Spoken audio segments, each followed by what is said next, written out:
कथा भगवान श्री कृष्ण अर्जुन के सारथी बने। राधे राधे। जैसा मैं नीतू पांडे सबका स्वागत करते हैं। इस प्रसंग का वर्णन श्रीमद् भगवद गीता मिलता है। आज भगवान श्री कृष्ण अर्जुन को कहते हैं, हे अर्जुन, आज से मैं तुम्हारा सारथी हुआ। जितने भी दिन यह युद्ध चलेगा उतने दिनों तक मैं सारथी होऊंगा।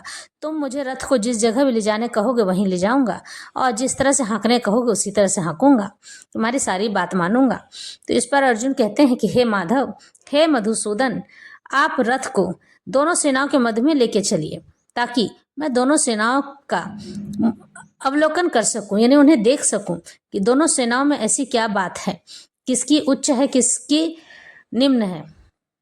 इस तरह से भगवान श्री कृष्ण बात मान जाते हैं। दोनों सेनाओं के बीच में अर्जुन के रथ को लेकर चले जाते हैं, और फिर उसके बाद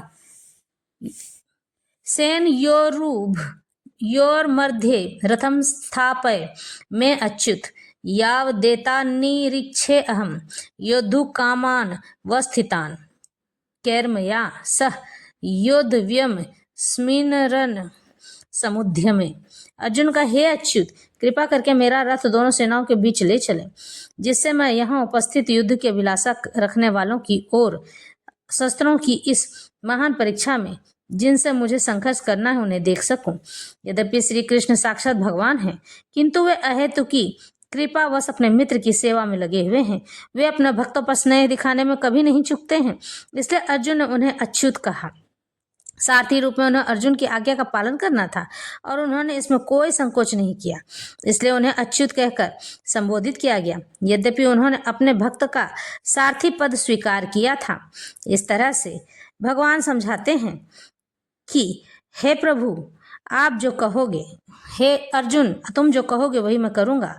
और भक्त का सारथी पद स्वीकार किया था, किंतु इससे उनकी परम स्थिति अक्षुण्ण यानी कि जिसको छीन न किया जा सके बनी रही। प्रत्येक परिस्थिति में वे इंद्रियों के स्वामी श्री भगवान ऋषिकेश हैं। भगवान तथा उनके सेवक का संबंध अत्यंत मधुर एवं दिव्य होता है। सेवक स्वामी की सेवा करने के लिए सदैव उद्यत यानी तैयार रहता है, और भगवान भी भक्त की कुछ न कुछ सेवा करने की कोशिश ही में लगे रहते हैं। वे इससे विशेष आनंद का अनुभव करते हैं। वे स्वयं आज्ञादाता न बने, अपितु उनके शुद्ध भक्त उन्हें आज्ञा दें। चूंकि वे स्वामी हैं, इससे सभी लोग उनके आज्ञा पालक हैं, और उनके ऊपर उनको आज्ञा देने वाला कोई नहीं है। किंतु जब वे देखते हैं कि उनका शुद्ध भक्त आज्ञा दे रहा है, तो उन्हें दिव्य आनंद मिलता है। यद्यपि वे समस्त परिस्थितियों में अच्युत रहने वाले हैं।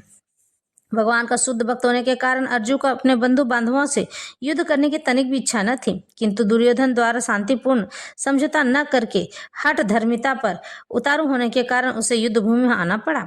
इसलिए वह यह जानने के लिए अत्यंत उत्सुक था कि युद्ध भूमि में कौन कौन से अग्रणी व्यक्ति उपस्थित हैं, यानी कि सबसे आगे जो युद्ध करेंगे कौन कौन से हैं। इसलिए युद्ध भूमि में शांति प्रयासों का कोई प्रश्न नहीं उठता है। तो भी वह उन्हें फिर से देखना चाह रहा था, और यह देखना चाह रहा था कि वे इस अवांछित युद्ध पर किस हद तक तुले हुए हैं। इस तरह से वह अपने ही परिवार वालों से युद्ध करने से हिचकिचा रहा था। योत्स्य मानान वेक्षे अहम या एते अत्र समागता धार्तराष्ट्रस्य दुर्बुद्धे युर्धे प्रिय चिकीर्षव। मुझे उन लोगों को देखने दीजिए जो यहाँ पर धृतराष्ट्र के दुर्बुद्धि पुत्र दुर्योधन को प्रसन्न करने की इच्छा से लड़ने के लिए आए हुए हैं। इस तरह से अर्जुन श्री कृष्ण को कहते हैं, हे प्रभु, मुझे बता दीजिए और दिखा दीजिए कि धृतराष्ट्र आंख से अंधा तो है ही, मन से भी अंधा है, और पुत्र प्रेम में पागल हो चुका है। इसलिए उसके कहने पर उसे प्रसन्न करने के लिए कौन कौन से महारथी आए हैं मैं देखना चाहता हूँ। भगवान श्री कृष्ण रथ को बीच में लेकर चले जाते हैं, दोनों सेनाओं के बीच में से। वहां जाकर अर्जुन देखने लगते हैं और वहां का अवलोकन करने लगते हैं कि कौन कौन लड़ने के लिए आए हैं। लेकिन जब गुरु, द्रोण, भीष्म पितामह और कृपाचार्य आदि सभी लोगों को देखते हैं, महान योद्धाओं को देखते हैं, तो अर्जुन थोड़ा घबरा जाते हैं और कहते हैं कि मैं इनसे युद्ध नहीं कर सकता, क्योंकि ये तो मेरे अपने हैं। तो फिर भगवान श्री कृष्ण इसी बीच में कहते हैं, हे अर्जुन, जब ये तुम्हारे अपने हैं तो तुम्हारे आगे क्यों खड़े हैं, पीछे क्यों नहीं खड़े हैं? तुम जिस युद्ध को लड़ोगे उस युद्ध में तुम्हारा साथ देने के लिए इनको पीछे खड़े होना चाहिए था, ना कि आगे। अगर आगे खड़े हैं तो समझ लो ये तुमसे युद्ध करना चाहते हैं। जब उनके मन में कोई संशय नहीं है, कोई शंका नहीं है, और वह तुम्हारे साथ युद्ध करने को तत्पर हैं, तो तुम क्यों नहीं करते हो? इस तरह भगवान श्री कृष्ण अर्जुन को समझाता है। समझाते हैं। यह सर्वविदित था कि दुर्योधन अपने पिता धृतराष्ट्र की साठगांठ से पाप पूर्ण योजनाएं बनाकर पांडवों के राज्य को हड़पना चाहता था। इसलिए जिन समस्त लोगों ने दुर्योधन का पक्ष ग्रहण किया था वे उसी के समान धर्मा रहे होंगे। अर्जुन युद्ध प्रारंभ होने के पूर्व यह तो जान ही लेना चाहता था कि कौन कौन से लोग आए हुए हैं, किंतु उनके समक्ष समझौता का प्रस्ताव रखने की उनकी कोई योजना नहीं थी। यह भी तथ्य था कि वह उनकी शक्ति का जिसका भी उसे सामना करना था अनुमान लगाने की दृष्टि में से उन्हें देखना चाह रहा था। यद्यपि उसे अपनी विजय का विश्वास था क्योंकि कृष्ण उसकी बगल में विराजमान थे। एवं मुक्तो ऋषिकेशो गुडा केसेन भारत सेन योरुभ योर मध्य स्थापयित्वा रथोत्तमम। संजय ने कहा, हे भरतवंशी, अर्जुन द्वारा इस प्रकार संबोधित किए जाने पर भगवान कृष्ण ने दोनों दलों के बीच में उस उत्तम रथ को लाकर खड़ा कर दिया। इस श्लोक में अर्जुन को गुडा केस कहा गया है। गुडा का अर्थ है नींद और जो नींद को जीत लेता है वह गुडाकेश है। नींद का अर्थ अज्ञान भी है। इसलिए अर्जुन ने कृष्ण की मित्रता के कारण नींद तथा अज्ञान दोनों पर विजय प्राप्त की थी। कृष्ण के भक्त के रूप में वह कृष्ण को क्षण भर भी नहीं सुला पाया था क्योंकि भक्त का स्वभाव ही ऐसा होता है। यहाँ तक कि चलते अथवा सोते हुए भी कृष्ण के नाम रूप गुणों तथा लीलाओं के चिंतन से भक्त कभी मुक्त नहीं रह सकता। इसलिए कृष्ण का भक्त उनका निरंतर चिंतन करते हुए नींद तथा अज्ञान दोनों को जीत सकता है। इसी को कृष्ण भावनामृत या समाधि कहते हैं। प्रत्येक जीव की इंद्रियां तथा मन के निर्देशक अर्थात ऋषिकेश के रूप में कृष्ण अर्जुन के मंतव्य को समझ गए, यानी कि उसके मन के भाव को समझ गए। वह क्यों सेनाओं के मध्य में रथ का खड़ा करवाना चाहता है, इसलिए उन्होंने वैसा ही किया और फिर से इस प्रकार बोले, भीष्म द्रोण प्रमुखतः सर्वेषां च महीक्षिताम् उवाच पार्थम पश्यतांस मवेत्तान कुरु नीति। भीष्म द्रोण तथा विश्व भर के उस अन्य समस्त राजाओं के सामने भगवान ने कहा कि हे पार्थ, यहाँ पर एकत्र सारे कुरुओं को देखो। समस्त जीवों के परमात्मा स्वरूप भगवान कृष्ण ये जानते थे कि अर्जुन के मन में क्या चल रहा है। इस प्रसंग में ऋषिकेश शब्द का प्रयोग सूचित करता है कि वे सब कुछ जानते हैं। इसी प्रकार पार्थ शब्द अर्थात पृथा या कुंती भी पुत्र भी अर्जुन के लिए प्रयुक्त होने के कारण महत्वपूर्ण माना जाता है।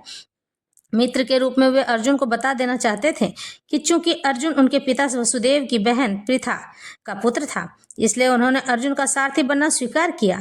किंतु जब उन्होंने अर्जुन से कुरुओं को देखो कहा तो इससे उनका क्या अभिप्राय था? क्या अर्जुन वहीं पर रुककर युद्ध करना नहीं चाहता था? कृष्ण को अपने बुआ पृथा के रूप पुत्र से कभी भी ऐसी आशा नहीं थी। इस प्रकार के से कृष्ण अपने मित्र की मनस्थिति की पूर्व सूचना परिहासवश दी है।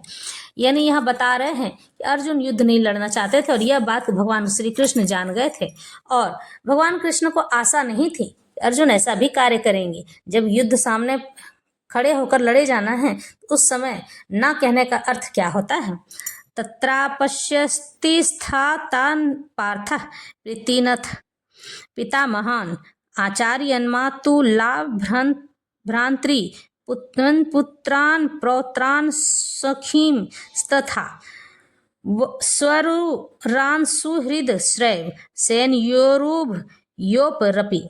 अर्जुन ने वहां पर दोनों पक्षों की सेनाओं के मध्य में अपने चाचा ताऊओं, पितामहों, गुरुओं, मामाओं, भाइयों, पुत्रों, पौत्रों, पितरों, ससुरों और शुभचिंतकों को देखा। अर्जुन युद्धभूमि में अपने सभी संबंधियों को देख सका था।